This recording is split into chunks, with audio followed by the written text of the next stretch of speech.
क्या कोई बिना शादी के विधवा हो सकता है? नहीं ना।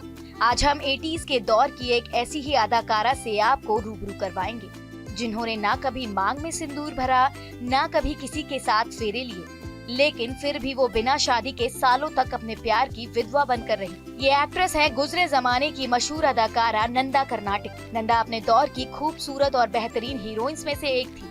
एक्ट्रेस की फिल्मी दुनिया में एंट्री भी काफी जोरदार रही। नंदा के पिता विनायक दामोदर कर्नाटकी मराठी सिनेमा के एक सफल एक्टर और डायरेक्टर थे। नंदा कभी एक्ट्रेस नहीं बनना चाहती थी, लेकिन फिर भी वो महज 5 साल की उम्र में पिता के कहने पर उनकी ही एक फिल्म मंदिर का हिस्सा बनी। लेकिन नियति को तो कुछ और ही मंजूर था। फिल्म पूरी होती इससे पहले ही नंदा के पिता का निधन हो गया। अचानक हुए इस हादसे ने नंदा का जीवन पूरी तरह से बदल कर रख दिया।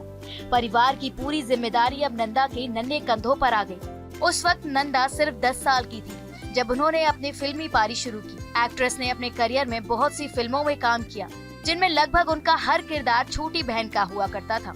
जब नंदा बच्ची थी तब उन्होंने फिल्म की मेन हीरोइन की छोटी बहन का किरदार निभाया। वहीं जब वो बड़ी हुई तब भी उन्हें बहन के ही रोल मिले, जिस वजह से एक बार रक्षाबंधन पर लोगों ने उन्हें ढेर सारी राखी भी भेजी। ऐसा नहीं है कि एक्ट्रेस ने कभी दूसरे रोल ना किए हो। उन्होंने एक फिल्म में नेगेटिव रोल, वहीं किसी दूसरी फिल्म में ड्रग डीलर का भी किरदार निभाया, लेकिन उनकी दोनों ही फिल्में बॉक्स ऑफिस पर कुछ खास कमाल नहीं दिखा पाई और फ्लॉप रही। इसके बाद वो फिल्मों में इस तरह रमी रही कि अपने लिए उन्हें वक्त नहीं मिला। साथ ही परिवार की जिम्मेदारी उठाते उठाते उन्हें खुद के लिए कुछ सोचने का मौका ही नहीं मिला। नंदा डायरेक्टर मनमोहन देसाई से बेइंतहा मोहब्बत करती थी। देसाई भी उनसे उतना ही प्यार करते थे, लेकिन नंदा इतनी शर्मीली थी कि उन्होंने कभी मनमोहन से प्यार का इजहार नहीं किया और न ही देसाई उन्हें कुछ बोल पाए। जिसके बाद मनमोहन ने किसी और से शादी कर ली। मनमोहन की शादी के बाद नंदा बुरी तरह टूट गई और मनमोहन भी अपनी शादीशुदा जिंदगी में व्यस्त हो गए। लेकिन शादी के कुछ ही समय बाद उनकी पत्नी का निधन हो गया। इसके बाद मनमोहन फिर से अपने पहले प्यार नंदा के पास गए और उनसे अपने प्यार का इजहार किया।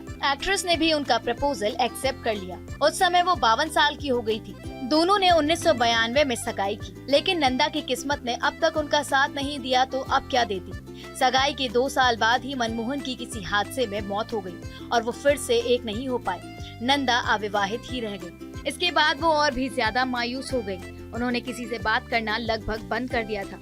ये भी कहते हैं कि वो जब भी बाहर निकलती थी तब वो सफेद साड़ी पहनती थी, क्योंकि वो मनमोहन देसाई को दिल से अपना पति मान चुकी थी। नंदा के बाद शायद ही कोई एक्ट्रेस होगी जिसने ऐसा कुछ कारनामा कर दिखाया हो।